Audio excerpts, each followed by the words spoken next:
আপনার বয়সটা ধরুন 40 কিংবা 50 বছর হয়ে গেছে।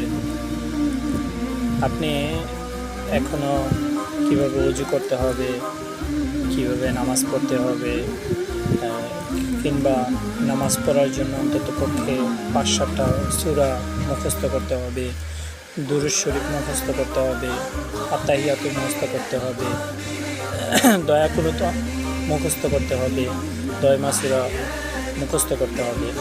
এই সকল আনুষঙ্গিক যে বিষয়গুলো থাকে, আসলে কখনো দেখেছেন যে আপনি শুদ্ধ করে পড়তেছেন কিনা, আপনারটা হচ্ছে কিনা, এই বিষয়গুলো অনেকেরই দেখি যে ওযুটা আসলে করে ভালো করে মুখ দেওয়া হয় না, কুলি করতে পারে না, নাকে পানি কীভাবে দিতে হয় সেটাও জানে না, হাত কতটুকু পর্যন্ত ধুতে হবে, মাথা কতটুকু পর্যন্ত ম্যাসাজ করতে হবে, পা কতটুকু পর্যন্ত ধুতে হবে, কোনটা আগে করতে হবে, কোনটা পরে করতে হবে, এই যে এই বিষয়গুলো এটাও অনেকেরই দেখি।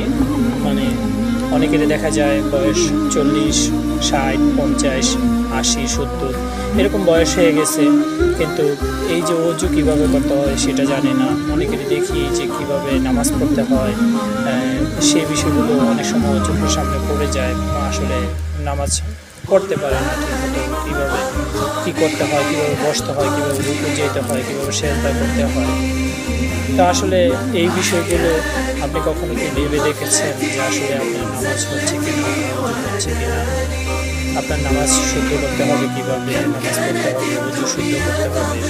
আপনি জীবনে অনেক টাকা ইনকাম করছেন, বড়লোক হয়েছেন, ঠিক আছে, আপনার এই ধরনের বড়লোক আভিজাত্যা কখনই আপনার সঙ্গে যাবে না, কিন্তু আপনার ওযু, আপনার নামাজ, হাদিস শরীফে আসছে রোজ হাশরের ময়দানে সর্বপ্রথম নামাজের হিসাব নেওয়া হয়।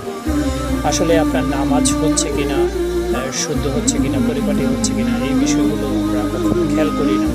এই জন্য আসুন, আমরা যারা তরুণ আছি কিংবা যারা এখনও মধ্যবয়স হয়েছে, শেষ বয়স হয়েছে, যে যার যার অবস্থান থেকে অনেক তরুণদেরকেও দেখি তারা কীভাবে ওযু করতে হয় সেটাই জানে না। নামাজ তো আল্লাহ পাকই ভালো জানে, সে ব্যাপারে আমি আগেই বললাম, ওযুটা ঠিক মতন করতে পারে না। তো আসলে তরুণদের উদ্দেশ্যে বলবো যে আসলে মসজিদের যে ইমাম সাহেব আছে, আপনার আশেপাশে অনেক ভালো আলেম আছে, তাদের কাছ থেকে, কিংবা আপনার বড় ভাই বোনেরা আশেপাশে অনেকেই আছে যারা কিনা খুব ভালো ওযু করতে জানে, নামাজ পড়তে জানে, কিংবা 2-4টা সূরা শুদ্ধ করে করতে জানে, তাদের কাছ থেকে হলেও কিছু শিখে আমরা কীভাবে ওযু করতে হবে, নামাজ কীভাবে পড়তে হবে সেই অনুপাতে আদায় করি।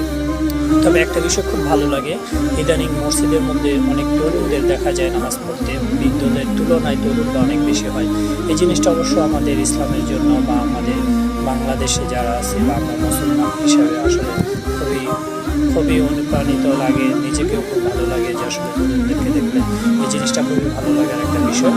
তো সর্বোপরি বলবো যে আসলে ওযুটা ওযু করা শিখি, নামাজ পড়া কীভাবে করতে হবে সেটা আসলে মসজিদের ইমাম সাহেব আছে কিংবা আশেপাশে আলেম আছে তাদের কাছ থেকে জানি, ভালোভাবে জেনে অন্ততপক্ষে নামাজটা ঠিক করি। এবং নামাজ যদি সহি হয়ে যায়, আশা করি আমার সকল আমল ইনশাআল্লাহ সহি হয়ে যাবে। فتلوته بابا لخير جناني قرآن